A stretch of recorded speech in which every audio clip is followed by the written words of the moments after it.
ভালো আছো, আমি ভালো আছি। বড় মতো আজকে আমি আরেকটি ভিডিও নিয়ে হাজির হলাম যে তোমরা দারাজ থেকে যারা এখনো কোনো পণ্য রিসিভ করেনি তাদের জন্য।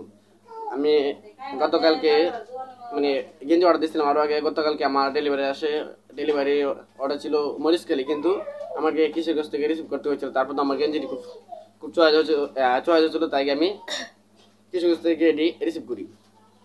এখন আমি তোমাদেরকে দেখাবো যে কীরকম গেঞ্জি আর কী বা গেঞ্জির জন্য আমি কিশোরগঞ্জ গিয়েছিলাম। চলো তাহলে এবার আমরা দেখে নিই।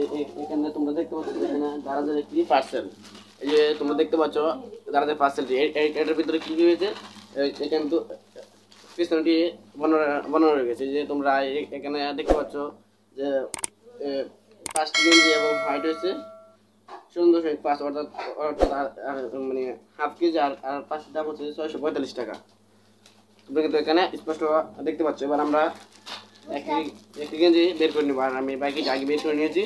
তোমাদেরকে রিভিউ দেওয়ার জন্য আমি এই গেঞ্জিটি খুলতেছি। এই গেঞ্জিটি খোলার পর এই যা তোমরা দেখতে পাচ্ছ এইভাবে তারা এটাকে সেট আপ করে দিয়েছে। আমি এটাকে এখানে রাখলাম। রাখার পর তোমরা এই যে এখানে গেঞ্জিটি দেখতে পাচ্ছ,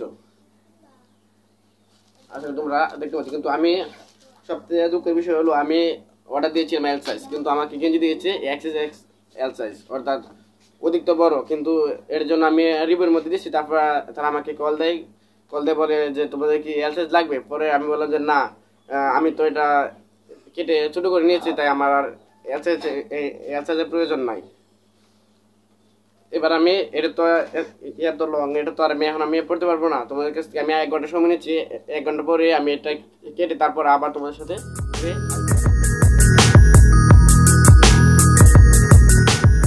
বন্ধুরা তোমরা দেখতে পাচ্ছ যে আমি কিন্তু প্রায় 1 ঘন্টা সময় নিয়েছে। আমি এটাকে কেটে ছোটো করে তারপর তোমার সামনে আবার ফিরে আসলাম। এই যে তোমরা এখানে দেখতে পাচ্ছ এটা কিন্তু কাটার পর আমার গায়ে সম্পূর্ণ ফিট হয়নি, একটু লং রয়েছে।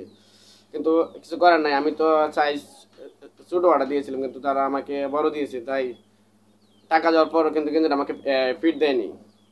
তাই আমি তোমাদের হয়ে আমি একটি কথা বলতে চাই যে যারা দারাজ থেকে কোনো পণ্য অর্ডার দিবে তার আগে লাইভ সেটে গিয়ে এটা বিষয়ে জিজ্ঞেস করে নেবে। যা যদি আমি এরকম না পাই তাহলে এটা আমি রিটার্ন দিয়ে দেবো।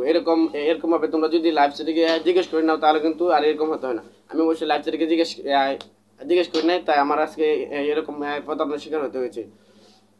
আশা করবো আমার মতো তোমরা আর এভাবে প্রতারণার শিকার হবে না।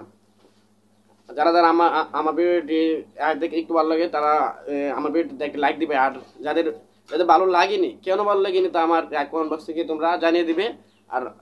আর আমার ভিডিওটি তো তোমরা যেহেতু দেখেছো আমি এত কষ্ট করে ভিডিও রিভিউ দিলাম, এই জন্য তোমাদের কাছ থেকে আমার একটি চ্যানেল আমার চ্যানেলটি সাবস্ক্রাইব করে পাশে দেখবে, বেল আইকনটি বাজিয়ে দিবে। আর আমার ভিডিওটি বেশি বন্ধুদের কাছে শেয়ার করবে। তোমার সাথে আবার দেখা হবে।